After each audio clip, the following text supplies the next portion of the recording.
Ok, a ver, Citlali,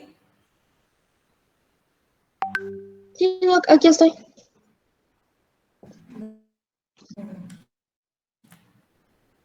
por favor.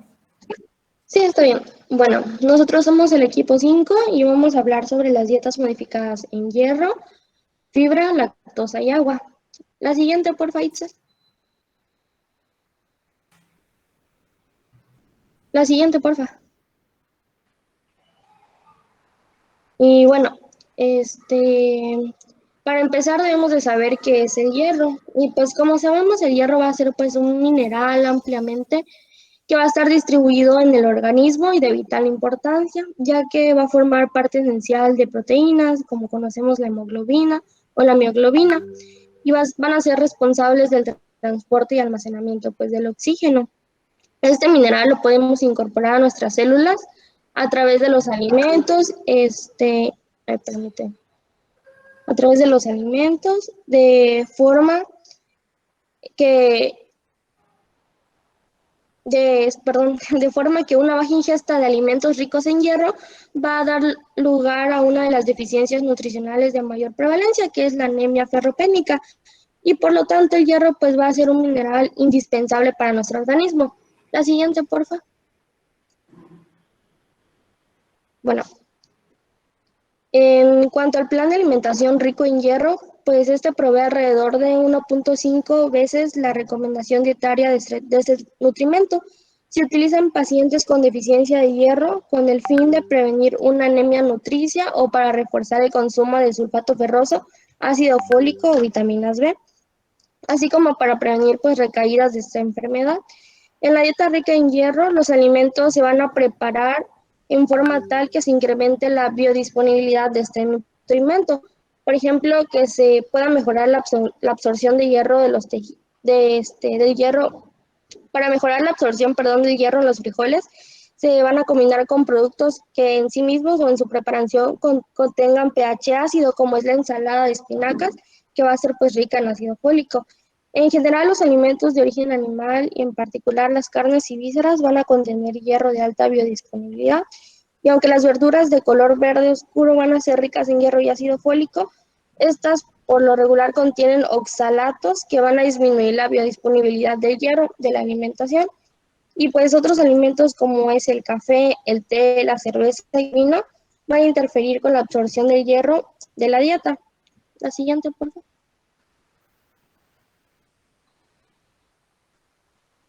Ya. Bueno, ahora vamos con la dieta modificada en fibra. Este tipo de dieta puede ser con un contenido alto de fibra que va desde 10 a 15 gramos por cada 1000 kilocalorías y aproximadamente 25 a 35 gramos al día de fibra total. Alrededor de 3 a 4 gramos por cada 1000 kilogramos de caloría deben ser de fibra soluble, perdón. De alrededor de 2/3 debe ser fibra insoluble y 1/3 de fibra soluble. Este tipo de dieta también puede ser llevada a cabo con bajo contenido de fibra, que es alrededor de 4 a 5 gramos de fibra al día. La siguiente, por favor. Y pues en esta tabla puede observarse las frutas más consumidas en México y en su contenido de fibra.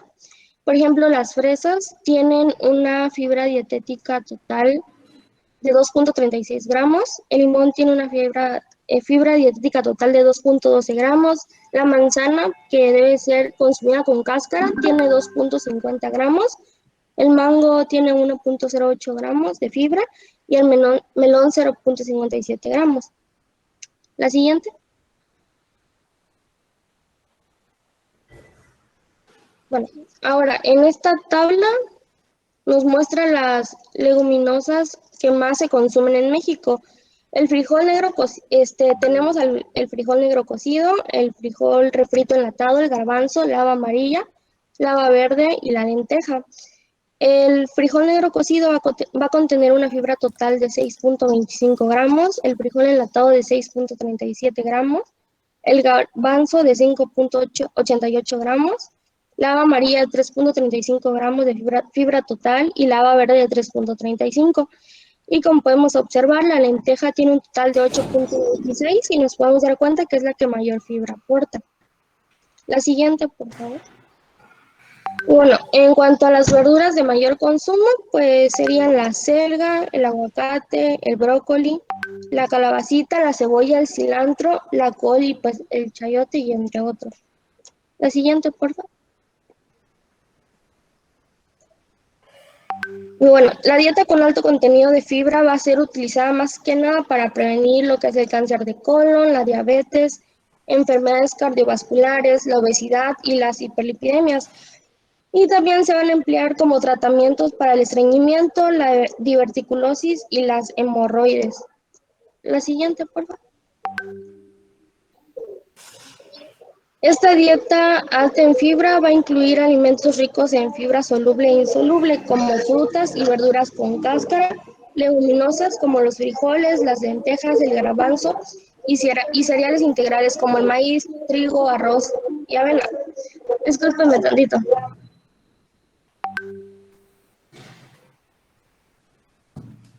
Es que está pasando un carrito.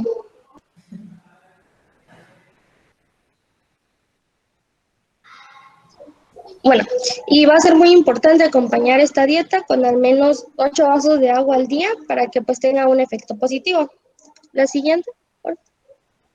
Y bueno, hay que tener en cuenta que en dietas con más de 40 gramos de fibra se puede presentar la deficiencia de zinc, magnesio, hierro, calcio y de vitaminas liposolubles, por lo que se va a recomendar consumir suplementos de estos nutrimentos. Y pues la adaptación al plan de alimentación rico en fibra puede variar de días a algunos meses. Y algunas de las recomendaciones que van a ser útiles para reducir lo que es el gas intestinal van a ser incrementar el consumo de fibra de manera gradual, empezando de 5 a 10 gramos en un día por varios días. Mantener el consumo hasta que el tracto gastrointestinal se adapte y aumentar gradualmente, como ya mencioné. Consumir suficiente líquido de 8 a 10 tazas al día. El café y las bebidas alcohólicas aumentan la pérdida de líquido, por lo que pues no deben consumirse. Y remojar también las leguminosas durante 8 horas, tirar el agua del remojo y enjuagar antes de ponerlas a cocer. Y también debemos de mantener un ejercicio regular. La siguiente. Y en cuanto al plan de alimentación con bajo contenido de fibra, pues se va a utilizar en padecimientos inflamatorios gastrointestinales, en la preparación de estudios clínicos y en pacientes con cirugía de colon. Esta dieta igual va a incluir frutas y verduras cocidas sin cáscaras.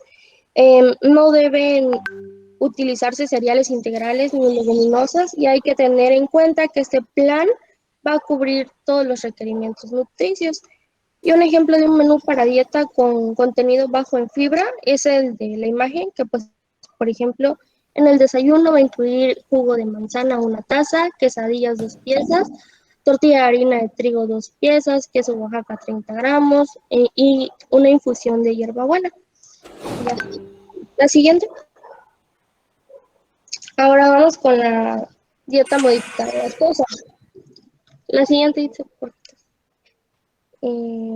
bueno, pues, ¿qué va a ser la lactosa? Esta va a ser la principal fuente de hidratos de carbono de la leche de los mamíferos y para poder ser absorbida va a ser necesaria la acción de la enzima llamada lactasa que se va a encontrar en las células del intestino delgado y pues va a dividir la lactosa. La siguiente. Bueno, ¿y qué va a pasar cuando existe una intolerancia a la lactosa? Pues hay que saber que no todas las personas van a presentar estos síntomas y aquellas que lo presenten va a ser de forma variable. Algunas van a tolerar poquitas cantidades de lactosa y otras van a presentar molestias con cantidades muy pequeñas. Y algunos síntomas pues, que podrían presentar los pacientes serían diarrea, náuseas, vómitos y entre otros. La siguiente, por favor. Y bueno, en cuanto a los tipos de mala absorción, tenemos la congénita, primaria o genética, la cual esta pues va a ser rara y su incidencia es baja en niños. En cuanto a la falla de persistencia de lactosa, aquí pues va a haber una disminución de la lactosa con una frecuencia del 10% respecto a los valores neonatales y en su incidencia se dice que ocurre después del destete y también es más grave en adultos. Es más frecuente, perdón. Y la secundaria o adquirida va a ser resultante de una alteración gastrointestinal o alergia alimentaria y pues va a poder ocurrir en niños después de presentar diarrea o giardiasis. La siguiente. Y algunas recomendaciones van a ser evitar alimentos que produzcan molestias tales como, pues, ya mencioné, acidez, dolor, náuseas, vómitos, gases, distensión y diarrea. Y en caso de los lactantes, con este trastorno se va a intentar las fórmulas sin leche y se va a introducir en forma gradual los alimentos que contienen leche. La siguiente. Y bueno, aquí el problema con la lactosa va a ser que no solo están productos lácteos, que son fáciles de identificar, sino que también se usan como aditivos. Se van a encontrar en la mayoría de alimentos procesados o mezclas o condimentos, y algunos ejemplos van a ser los embutidos, el chocolate, a excepción del chocolate negro, pan, postres lácteos, helados, salsas, aderezos y sopa en conserva, entre otros. La siguiente. Mm, Y algunos ejemplos de sustitutos van a ser, por ejemplo, que una taza de leche entera va a equivaler a mezclar media taza de agua con media taza de crema no láctea, o bien podemos utilizar una taza de leche de arroz o soya. Al igual, una taza de leche descremada va a equivaler a un cuarto de taza de crema no láctea con 3/4 de taza de agua. Y así los demás ejemplos los podemos observar en la tablita. La siguiente. Y bueno, para un mejor manejo de la dieta modificada en lactosa, va a ser necesario tener en cuenta, pues, lo siguiente. Primero, identificar los alimentos sin lactosas y fuentes de calcio sin lactosa. Vamos a restringir las galletas, los pasteles, el pan, alimentos preparados, cereales, papas instantáneas, sopas, margarinas, aderezos para ensaladas, panqueques, bizcochos y dulces que puedan contener lactosa. Los alimentos y recetas caseras pueden ser útiles y se van a eliminar definitivamente los productos lácteos. La siguiente. Y bueno, en cuanto a los objetivos, debemos controlar principalmente el dolor y las molestias relacionadas con la ingestión de lactosa, provocadas pues por la flatulencia y sensación de plenitud o diarrea. Eh, Se va a regular el consumo de leche en personas con deficiencia de lactasa y pues esto puede mejorar la tolerancia, crónica. En sí, pues el objetivo va a ser evitar el dolor, aliviarlo y pues evitar las molestias que van a generar el consumo de esta. La siguiente. Y pues por último, la dieta modificada en agua. Eh, Van a existir varias causas de desequilibrio que generalmente van a ser consecuencias de alguna patología y en el siguiente gráfico se especifican los más frecuentes, que van a ser la sintomatología como de vómito, diarrea, fiebre, dieta, trastornos hormonales, medicamentos. Bueno, estas son las causas del desequilibrio electrolítico, perdón. Complicaciones de la quimioterapia, medicamentos como diuréticos, antibióticos, corticosteroides, enfermedad renal crónica o aguda, trastornos hormonales o endocrinológicos y una dieta inadecuada. Y siempre debemos verificar el tipo de síndrome que va a presentar el paciente, si es por déficit o por exceso. Tanto el aporte de agua o la eliminación del mineral para poder pues calcular los aportes de la dieta. En el síndrome por déficit, en la falta de aporte de sodio y agua, los signos y síntomas serían, pues, como ahí vemos, depresión hidrosalina, y en el exceso de eliminación de potasio habrá hipocalemia. Y en el síndrome por exceso, ya sea por exceso de aporte de agua y sodio, los signos y síntomas serán edema, hipertensión, y por déficit de eliminación de potasio, el signo sería hipercalemia. Y bueno, la siguiente. En cuanto a la guía de alimentos, en general, todos los alimentos van a ser permitidos.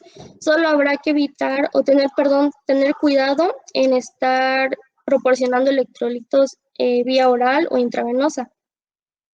La siguiente. Y bueno, la recomendación de la OMS es que la prioridad más urgente va a ser iniciar la rehidratación vía oral, que va a ser 20 mililitros por kilogramo cada hora por vía oral, sin solución intravenosa, y 5 mililitros por kilogramo cada hora por vía oral si hay solución intravenosa. En cuanto a las sales de rehidratación oral, el cloruro de sodio pues lo debemos de administrar 2.6 gramos por litro de agua. El citrato sódico debemos administrarlo 2.9 gramos por litro de agua, y el cloruro potásico 1.5 gramos por litro de agua, y la glucosa 13.5 gramos por litro de agua. La siguiente. Y bueno, en cuanto a la fórmula dietosintética, pues vamos a encontrar los siguientes nutrimentos: los hidratos de carbono, proteínas y lípidos. Los hidratos van a encontrarse en un 92%, que va a equivaler a 120 gramos y 480 kilocalorías. Las proteínas vamos a encontrarlas en un 4%, que va a equivaler a 5 gramos y 20 kilocalorías. Y por último, los lípidos, que se van a encontrar igual en 4% y van a equivaler a 2 gramos y 18 kilocalorías. La siguiente, por favor. Eso sería todo.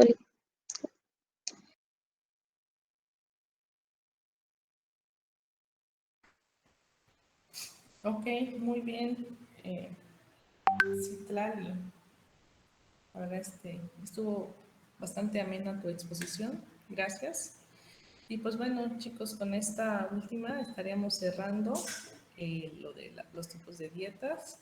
Entonces ya vimos que también el hierro, pues sabemos que es bien importante para prevenir la anemia, pero que hay ciertos alimentos que pueden interferir con la absorción de esto. Entonces esto lo comentamos cuando vimos la jarra de buen beber, cuando vimos lo del café, que era uno de los alimentos que no pueden combinarse porque si no se interfiere, y pues ya vimos que también la cerveza, el vino tinto, ¿verdad? Y bueno, respecto a lo de los tipos de fibra, sí me gustaría que también se metieran a darle una leidita, porque ahorita específicamente que vamos a empezar con las enfermedades del tracto digestivo, pues se va a hablar de esto: fibra soluble, insoluble, y necesitamos saber la diferencia. Entonces ya su compañera nos mostró una tablita en donde vemos que la mayoría de los alimentos contiene los dos tipos de fibra. Hay algunos que contienen más soluble o más insoluble. Entonces, pero para que lo tengamos claro, ya podamos decir tal cual las diferencias.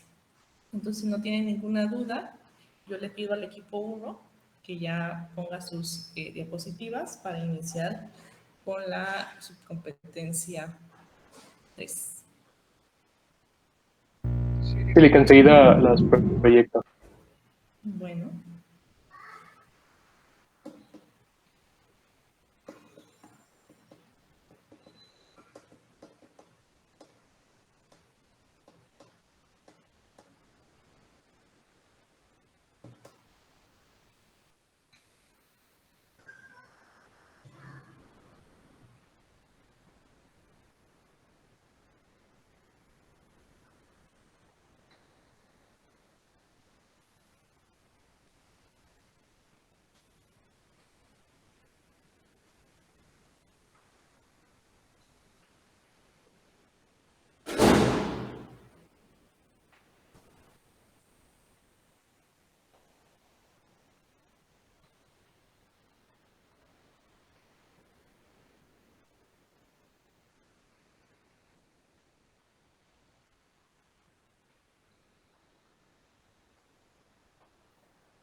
Ya se ve, ¿verdad? en eso anda. Sí, ya se ve. Ok, espero no se lente mucho con.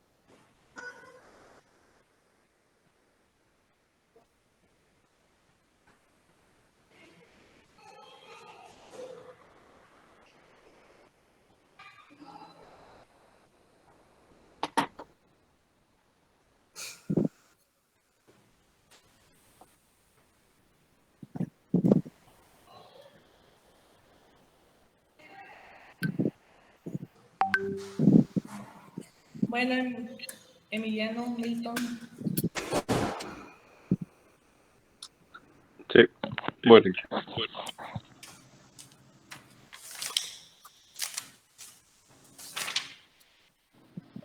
Ok, pues la siguiente, por favor.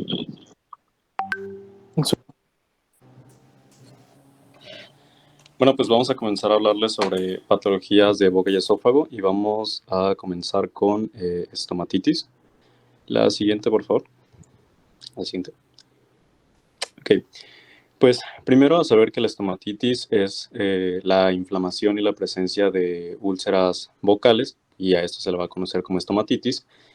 Y pues esta enfermedad puede ya ser de carácter leve y localizada o también grave o difusa.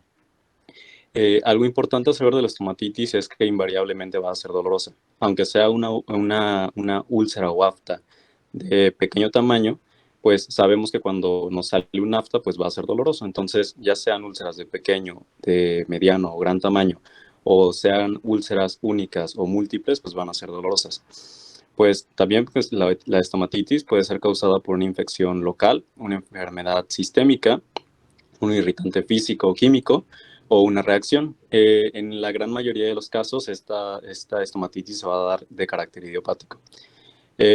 Como el flujo normal de saliva protege la mucosa contra muchas agresiones, pues la serostomía va a ser un factor que va a predisponer a la estomatitis de cualquier causa. Ahora bien, en cuanto a la estomatitis, pues puede presentar edema y enrojecimiento de la mucosa bucal o úlceras pequeñas y dolorosas, que como les mencioné pueden ser simples o múltiples. Con menor frecuencia se pueden formar lesiones de coloración blanquecina y rara vez pues la boca parece normal a pesar de los síntomas significativos. Los síntomas pues por obviedad, dado al dolor, van a dificultar la alimentación, lo que pues en repetidas ocasiones puede conducir a deshidratación y desnutrición. ¿Le das la siguiente, por favor? Ahora bien, en cuanto a la estomatitis, pues obviamente la estomatitis, al ser una patología dolorosa, se va a optar por dietas blandas o suaves o que tengan una textura pues fácil de masticar, preferentemente que sean comidas frías o templadas y pues obviamente se debe recomendar al paciente el masticar correctamente los alimentos y evitar las mordeduras al comer. Y en cuanto a qué alimentos evitar, pues van a tratar de evitarse los alimentos muy condimentados, que sean picantes, o por ejemplo aquellos alimentos que tengan una consistencia como piñas, tostadas, galletas, y jugos, preferentemente pues evitar los de frutas ácidas y aquellas bebidas carbonatadas. Como les mencioné, la dieta de preferencia en un paciente con estomatitis y preferente en aquel paciente con estomatitis aftosa recurrente va a ser en una dieta de tipo B. Y pues ahí les presentamos un ejemplo de una dieta suave en cuanto a los 3 tiempos, desayuno, comida, cena, integrando avena, espagueti, pues obviamente por su consistencia blanda, o pues también pechugas, que son, por decirlo así, suaves, y calabacitas a la parrilla, ensaladas de pasta, etc. ¿Le das a la siguiente, por favor? Ok, y pues vamos a continuar con candidiasis. La siguiente, por favor. Bueno, pues primeramente, obvio, nos vamos a enfocar a la candidiasis, pero de localización oral. Y pues la candidiasis va a ser una infección, en este caso bucal, por una levadura común, que pues va a ser la Candida albicans. Y pues cuando las condiciones en la boca permiten el crecimiento excesivo de la cándida, se puede desarrollar pues candidiasis oral. Los pacientes generalmente se quejan de una sensación de ardor o sensibilidad en la boca y con frecuencia desarrollan parches similares a cuajadas de color blanco o como si fuera requesón. Y pues áreas de carne que pueden presentarse una coloración rojo vivo en la cavidad bucal.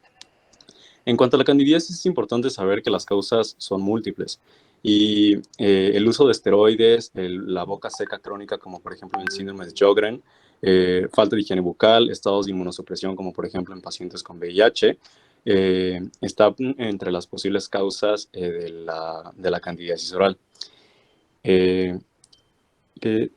Ok, y entre los signos y síntomas, pues como les mencionaba, van a presentar típicamente lesiones blancas, cremosas o como requesón, ya sea en localización de lengua, mejillas internas o encías. Van a presentar enrojecimiento, ardor, inflamación. Probablemente pueden llegar a presentar un sangrado leve y pues la presencia de ageusia, o sea, la comida en ciertas ocasiones el paciente no puede percibirla como realmente es su sabor. Y la siguiente, por favor.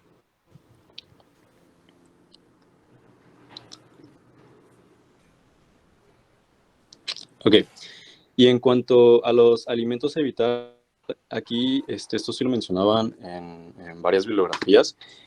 Preferentemente se van a evitar los alimentos que contengan una alta cantidad de azúcares, pues porque la alta cantidad de azúcares puede predisponer a un estado de proliferación de la Candida albicans, y pues por ello se van a evitar las frutas altas en azúcares, como por ejemplo el plátano, las uvas, el mango, o aquellos granos que contengan gluten. Igualmente esos se pueden llegar a excluir. Sin embargo, la evidencia no es concluyente porque la presencia de gluten en los alimentos en algunas bibliografías mencionaba que no era forzosamente un predisponente de la proliferación de la Candida albicans. Sin embargo, probablemente como método preventivo se opta por eliminar aquellos granos que contengan alta cantidad de gluten. Igualmente, los condimentos, como por ejemplo la catsup, la salsa de soya, se van a evitar, y también los embutidos. Y en cuanto a los alimentos recomendados, pues por obviedad van a ser aquellos que tengan una baja cantidad de azúcar, frutas bajas de azúcares, vegetales sin almidón, como por ejemplo espárragos, coles de Bruselas o brócoli, y pues proteínas de alta calidad como pollo, huevo, salmón, etc. Y pues ahí les ponemos igualmente un ejemplo de una dieta que realmente esta dieta está, repetidas ocasiones lo encontramos en la bibliografía, que es una dieta de aclaramiento de Candida albicans. Realmente esta dieta no se sabe si promueve la eliminación de la Candida albicans. Sin embargo, como método profiláctico igualmente se puede establecer. Esta igual la establecimos en 3 tiempos, desayuno, comida y cena, y pues ahí pueden observar que implementamos los huevos revueltos, un cuarto de taza de tomate saladet. En cuanto a la comida, pollo asado, la presencia de verduras como berenjena, pepino, y en cuanto a la cena, pues igualmente carne de salmón y brócoli al vapor. La siguiente, por favor. Ok, y en cuanto a la serostomía, que es más bien conocida como la sensación de boca seca, se debe a que se produce muy poca saliva. La saliva tiene funciones protectoras en la boca, como sabemos, y pues es necesaria para percibir el sabor y pues para tragar con mayor facilidad. Este síntoma suele ser frecuente y aparece como consecuencia del tratamiento recibido. Los efectos que puede provocar pues son el mal aliento, la disminución de la capacidad de apreciar sabores en los alimentos, la dificultad para masticar, para tragar y para hablar. Puede también presentarse una lengua inflamada y con fisuras, aunque pues obviamente debemos establecer diagnóstico diferencial claro para no confundirlo con un síndrome de Meckel-Rosenthal. Y pudieran también presentarse labios agrietados, caries e infecciones bucales. Y pues en cuanto a los signos y síntomas, pues también se pudiera agregar la presencia de caries y las infecciones bucales. En cuanto a las causas, pues les mencionaba, pudiera ser el síndrome de Sjögren un causante, el lupus eritematoso sistémico, esclerodermia, algunas neoplasias. También los tratamientos antineoplásicos van a ser un causante común de serostomía. Al igual que en la estomatitis aftosa recurrente, los tratamientos antineoplásicos pueden llevar a la presencia de estomatitis, y en este caso también de serostomía. Igual, si hay presencia en el paciente de estrés, ansiedad o depresión, pudieran también desarrollar serostomía. Y en algunos casos, las dietas bajas en sodio también pudieran llevar como consecuencia al desarrollo de esta patología. La siguiente, por favor. Ok. En cuanto a las recomendaciones alimentarias, pero también hablando un poquito sobre los consejos higiénicos sanitarios, pues le podemos aconsejar al paciente realizar ejercicios frecuentes de estimulación masticatoria, como por ejemplo el mascar un chicle, cuidar rigurosamente la higiene bucal, cepillarse los dientes, encías y lengua antes y después de cada comida y realizar enjuagues con agua o con colutorios sin alcohol, predominantemente pues para evitar la astringencia del compuesto. Y esto pues va a evitar la presencia de caries dentales y estimulará la salivación. También se pudiera usar algún, por ejemplo, la vaselina o algún producto a base de cacao para mantener los labios húmedos. Igualmente pues, se pueden emplear sustitutos y saliva artificial. Y en las farmacias se pudieran encontrar dentífricos específicos y otros productos indicados para el tratamiento de la serostomía, pero pues siempre seguir los consejos que van a llevar al paciente a una mejoría y no solamente usar productos que digan que ayudan para cierta patología y realmente la recomendación sea y la evidencia de ese producto sea nula. Igual evitar el consumo de alcohol, de tabaco y de cafeína en exceso va a ser una indicación que se le pudiera dar al paciente. Y en cuanto a los consejos dietéticos, pues se van a evitar los alimentos muy secos, como por ejemplo las galletas o los frutos secos, y los muy fibrosos, como por ejemplo las carnes duras. Igualmente se va a preferir evitar alimentos muy picantes y muy condimentados, así como los aceitosos y espesos, que pueden dar sensación de pastosidad en la boca. Igual, pues tomar alimentos de consistencia blanda van a ser la indicación por autonomía en esta patología, como por ejemplo purés, cremas, caldos, sorbetes, granizados, batidos, helados, zumos, natillas, etc. Y cocinar los platos jugosos, como por ejemplo guisados, asados, hervidos o al vapor. Igualmente se va a evitar cocinar a la plancha y las frituras, porque pues al cocinar a la plancha los alimentos se secan más y al secarse más se hacen de una consistencia más dura y pues esto podría perjudicar al paciente. Se va a aumentar el consumo de líquidos de 2 a 3 litros a lo largo del día y durante las comidas en pequeños sorbos realizar entre 5 a 6 comidas al día va a ser lo ideal. Y para aumentar la salivación, pues se va a recomendar se puede chupar hielo y caramelos, igualmente masticar chicles, usar productos con limón o vinagre, se pueden también emplear alimentos ácidos que contengan limón, naranja o kiwi, en forma obviamente de zumos, limonadas, sorbetes y helados. Y pues por último, otra recomendación es el tomar los alimentos a temperatura ambiente, los montes o los muy fríos. Pues ahí podemos que tienen una alta carga energética y alta carga proteica, como por ejemplo el aceite de oliva, la mantequilla, leche, crema de leche, horchata, leche de soya. Y en cuanto a los proteicos, pues podemos ver aquellos que sean a base de clara de huevo, el jamón cocido, embutidos, surimi, atún, etc. La siguiente, por favor. Y pues ahí podemos ver otro ejemplo de una dieta indicada para esta patología, que igual se va a dividir esta en 5 tiempos, en desayuno, media mañana, comida, merienda y cena. En el desayuno, pues podemos implementar el consumo de zumos de frutas ácidas, yogurt, pan de molde con tomate y aceite. En la media mañana, un batido de manzana con canela y avena. En la comida, una crema fría de calabacín, sorbete de limón y mandarina. En la merienda, un pudín de requesón. Y en la cena, una sopa de pasta o cuajada. La siguiente, por favor. Ok, y en cuanto a la enfermedad periodontal, la enfermedad periodontal pues va a implicar todo proceso, digámoslo así, morboso que afecta a los tejidos que rodean o sostienen al diente. Esta enfermedad va a representar el segundo lugar en cuanto a jerarquización de los problemas de salud bucal y va a comenzar, esto es importante, en edades tempranas, y pues es por ello que si no se trata a tiempo, a partir de los 35 años de edad, constituye la principal causa de pérdida dentaria a partir de los 35 años de edad, que pues es una edad prematura para tener pérdidas dentarias, y despoja a muchas personas de todos los dientes antes de la vejez. Otra cosa importante es que debido al efecto patogénico que tienen los carbohidratos fermentables, la dieta es uno de los elementos predisponentes a la caries dental y a la enfermedad periodontal, sobre todo después de una ingestión de grandes cantidades de alimentos azucarados a intervalos regulares durante el día, especialmente en forma de productos de alta densidad y viscosidad.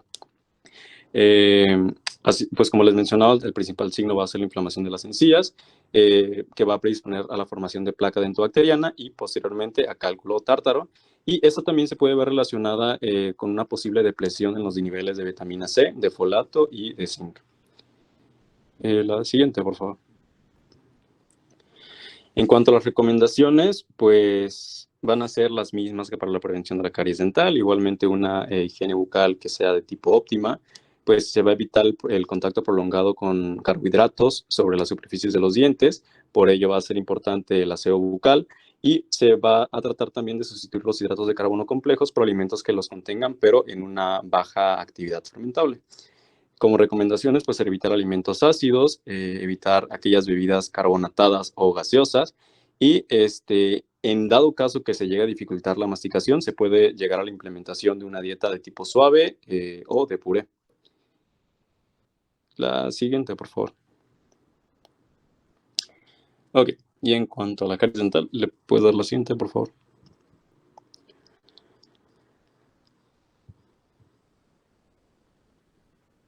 Ok, y en cuanto a la caries dental, pues en cuanto a la definición que nos da la OMS, la Organización Mundial de la Salud, pues la caries dental se va a definir como un proceso de tipo patológico, en la mayoría de las ocasiones localizado, de origen externo, que se inicia pues tras la erupción y que determina un reblandecimiento del tejido duro del diente, que evoluciona hacia la formación de una cavidad. Va a ser importante definir algunos términos en cuanto a la semántica de las caries y, por ejemplo, en cuanto al alimento cariogénico, van a ser aquellos alimentos o bebidas que contienen hidratos de carbono fermentables que pueden ser metabolizados por bacterias orales y causan disminución en el pH de la placa menor a 5.5 y pues como consecuencia va a llevar a la desmineralización del esmalte dental. Aquellos alimentos que se puedan llegar a considerar anticariogénicos van a ser aquellos alimentos o bebidas que previenen la actividad cariogénica. Los cariostáticos van a ser aquellos alimentos y bebidas que no pueden ser metabolizados por la placa bacteriana dentro de los primeros 30 minutos y pues no van a causar cambios en el pH salival importantes como lo harían un alimento cariogénico. La siguiente, por favor. Ok, y en cuanto a las medidas nutricionales para disminuir las caries, igualmente, como les mencionaba en la patología anterior, la higiene bucal va a ser la más importante de todas. Igualmente, evitar el contacto que sea de tipo prolongado con alimentos que sean de tipo cariogénicos o que pudieran tener un potencial cariogénico. Igual se van a evitar las bebidas gaseosas o carbonatadas, que típicamente estas bebidas pues, van a ser altas en azúcares y por tanto van a promover este contacto con los dientes, con los hidratos de carbono, que pues nos va a promover la aparición de las caries. Y pues en cuanto a la afectación, pues esta afectación va a ser heterogénea, puede darse tanto en niños como en deportistas, en pacientes con bulimia, en embarazadas, en aquellos pacientes que presenten bruxismo e igualmente en pacientes vegetarianos. La siguiente, por favor. Y algunos ejemplos de alimentos anticariogénicos, pues vamos a tener que algunos quesos pueden promover el descenso del pH y pues esto, como les mencioné antes, es importante como factor anticariogénico. Algunas legumbres, como por ejemplo los garbanzos, los guisantes, algunos frutos secos también que sean ricos en magnesio, en boro y en algún otro oligoelemento. Las manzanas igual tienen potencial anticariogénico. La granada, guayaba, té verde, arándanos y también, como les mencionaba en la patología anterior, el masticar chicle después de las comidas puede tener un efecto neutralizante hacia los ácidos con el mayor flujo de la saliva, que pues obviamente va a promover un arrastre de estos hidratos de carbono y va a evitar este contacto prolongado de los hidratos con el esmalte dental.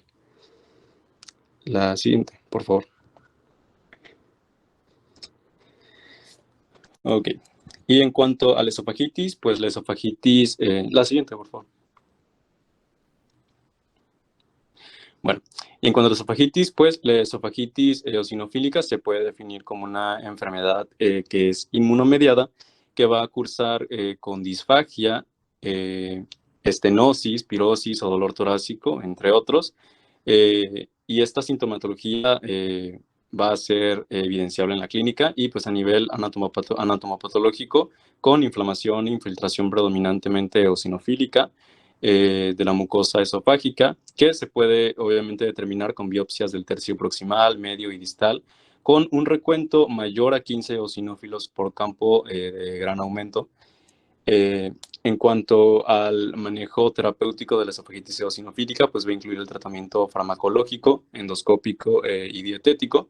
Y por este motivo en el tratamiento se debe involucrar un equipo multidisciplinario formado por un gastroenterólogo, un alergólogo, obviamente el nutricionista, endoscopistas y anatomopatólogos. En cuanto a los tipos de tratamiento dietético, pues van a ser la presencia de una dieta elemental, una dieta de eliminación de alimentos específicos tras estudios alergológicos y una dieta de eliminación empírica de los alimentos para pues, poder determinar cuál es el alimento o los alimentos que promueven la existencia de esta esofagitis. La siguiente, por favor. Bueno, y en cuanto a las dietas, primero vamos a hablar sobre las dietas elementales. Las dietas elementales pues van a ser formulaciones alimenticias sintéticas que van a carecer de capacidad antigénica debido a que se eliminan la gran mayoría de las proteínas y los péptidos de pequeño tamaño.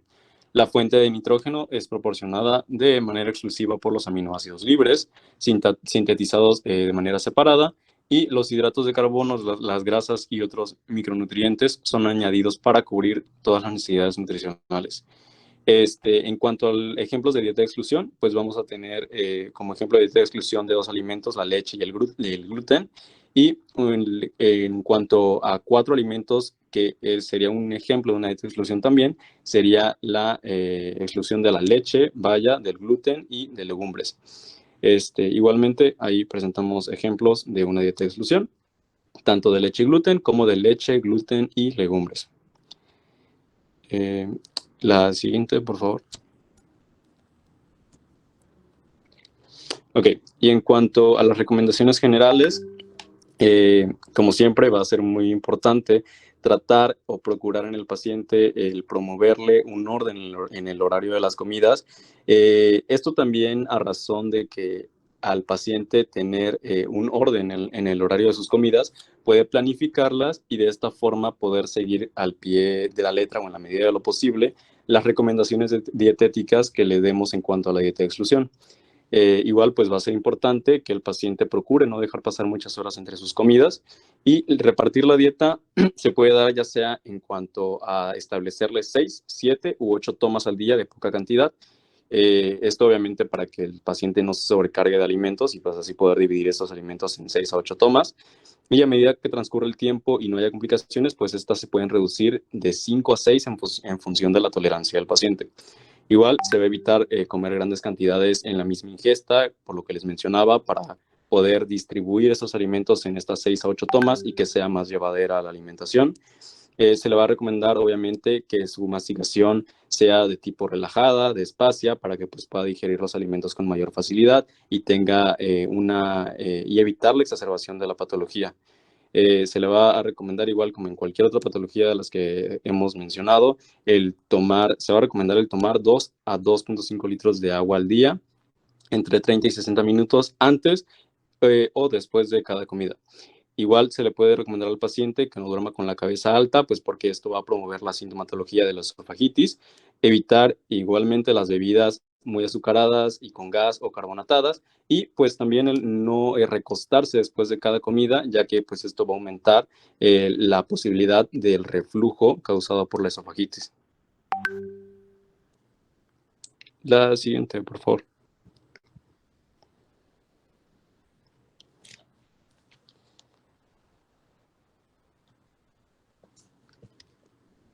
La siguiente, por favor.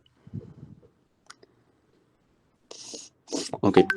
Y en cuanto a la estenosis, pues la estenosis esofágica de tipo benigna, no la cancerosa, es un trastorno en el cual el tejido cicatricial reduce el diámetro del esófago.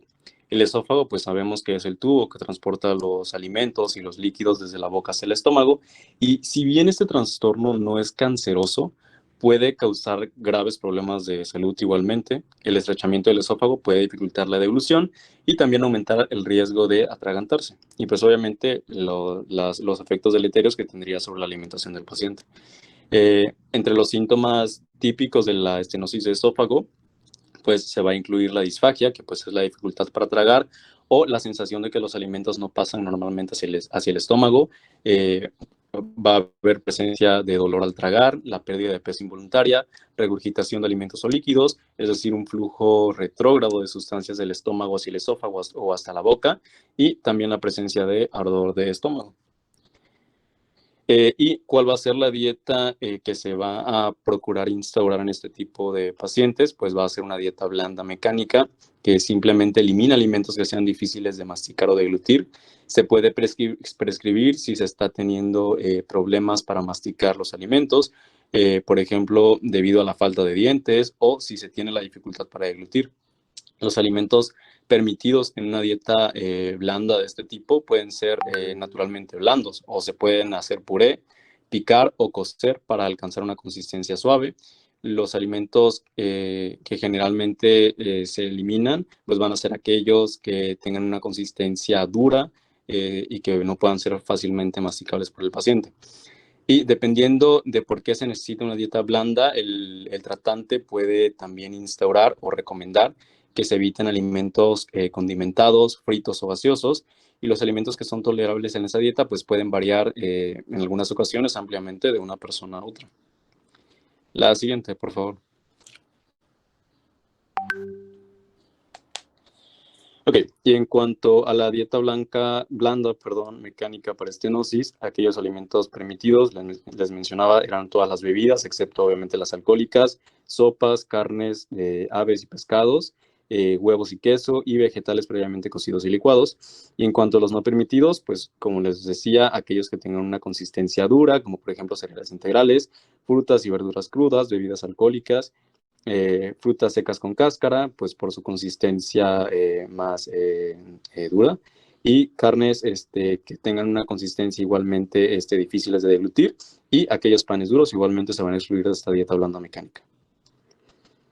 La siguiente, por favor.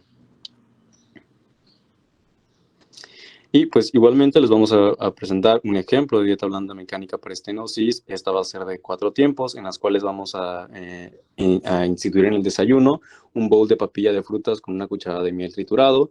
En la comida se puede sugerir al paciente un puré de verduras, triturado de pescado con patata, cebolla y zanahoria.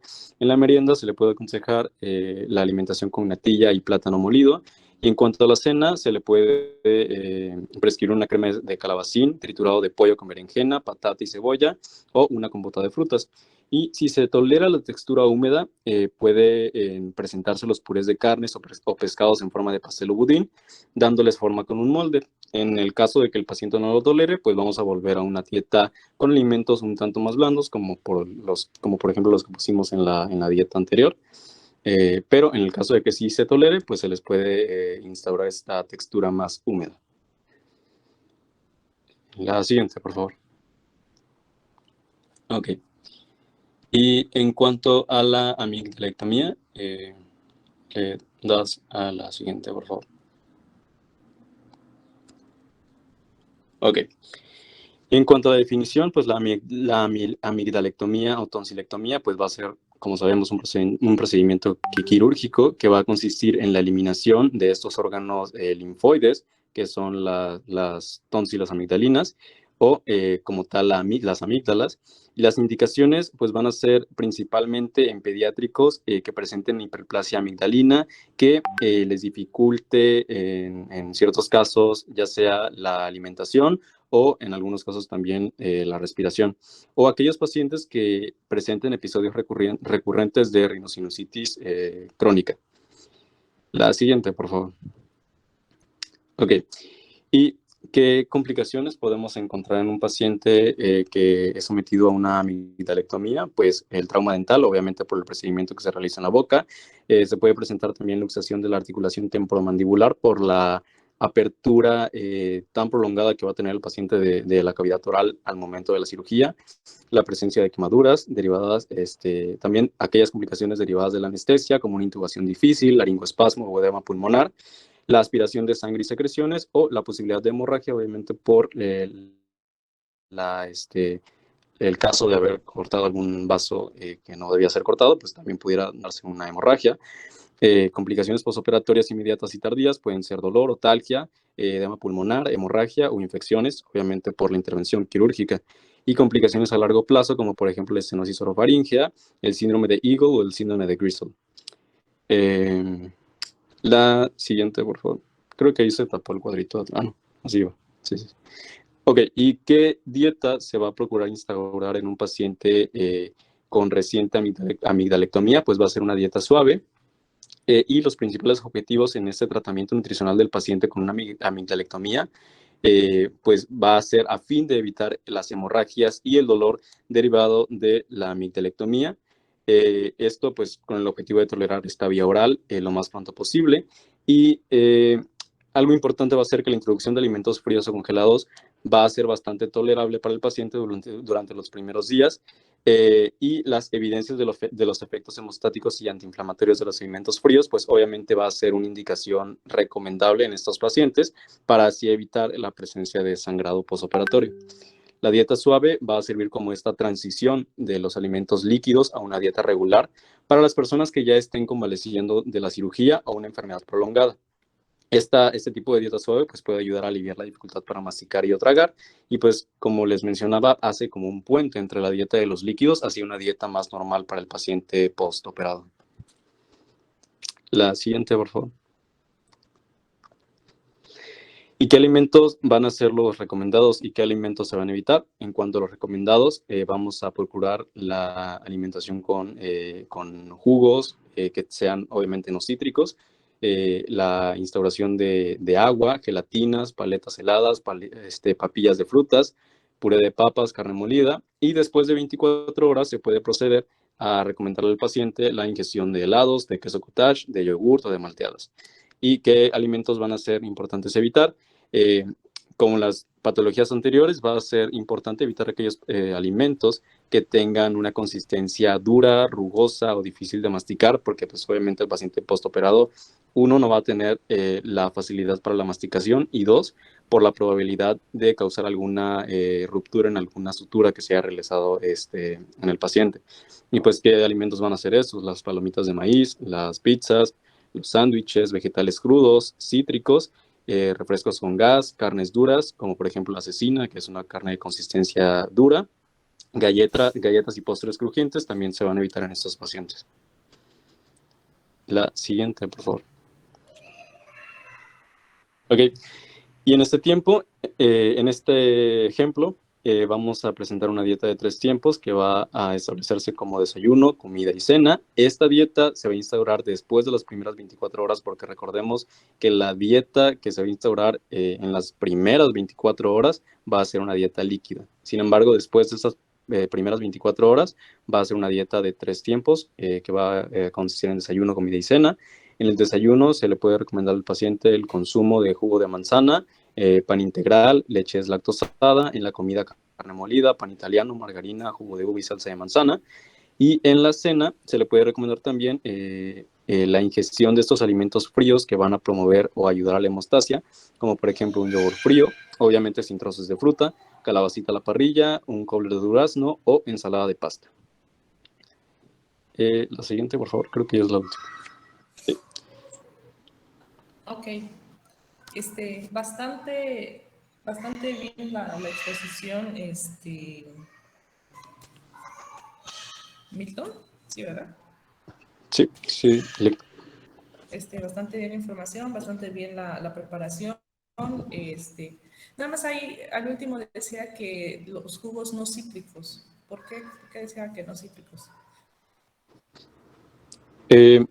Estamos suponiendo que por la capacidad astringente de los cítricos, porque pudieran causar más dolor al consumirlos, pero... Porque mira, cuando los operan, siempre dicen, coma helado de limón. El limón es un cítrico. ¿Cuál es una de las características de los cítricos o de la vitamina C? Es un cicatrizante. Entonces sí como que me queda un poquito de dudas. O habría ver Celic, mire, esa parte sí la tengo bien presente porque yo estuve revisando las bibliografías y al menos como tal, esa serie de recomendaciones sí es cierto que es ciertamente benéfico en cuanto a sus propiedades, el consumo de cítricos.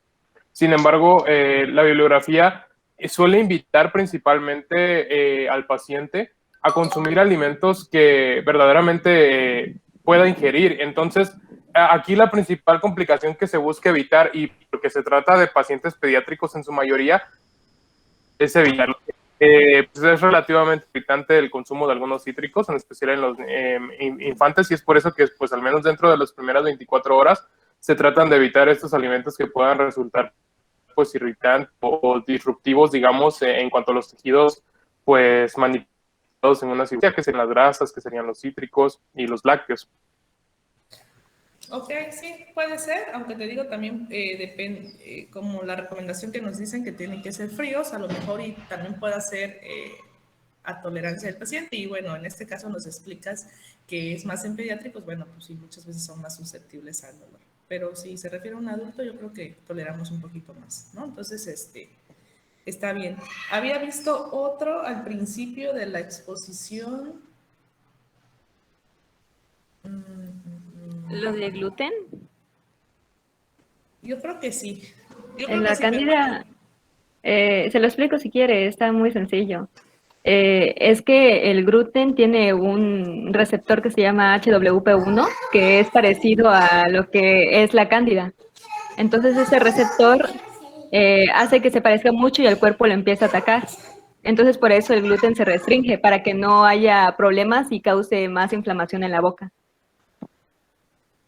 Ok. Ok, porque siempre la bibliografía nos ha recomendado más lo que ustedes mencionaron, los alimentos como ricos en azúcares y azúcares simples.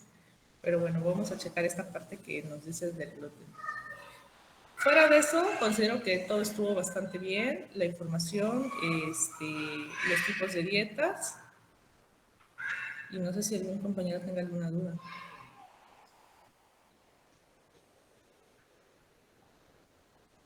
¿Alguien tiene la manita levantada, Alexis?